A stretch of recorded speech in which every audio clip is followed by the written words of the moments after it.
Une foule compacte pour le dernier meeting de campagne du grand favori de cette présidentielle. Saïd Jalili devrait profiter du report de voix des autres candidats ultra-conservateurs.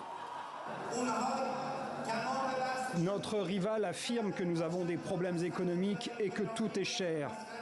Pour les résoudre, il a une solution dépassée et erronée. Sa solution consiste à négocier, à faire des concessions, à rendre l'ennemi heureux et à ne rien demander en retour.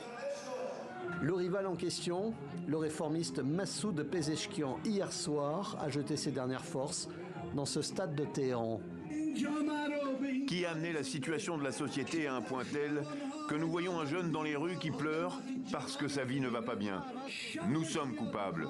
Ceux qui ont dirigé le pays doivent être tenus pour responsables.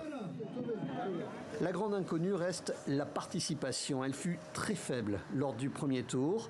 Nombreux sont ceux qui pensent que le pouvoir restera entre les mains des conservateurs. Et même en cas de surprise, le président élu appliquera la politique du guide suprême.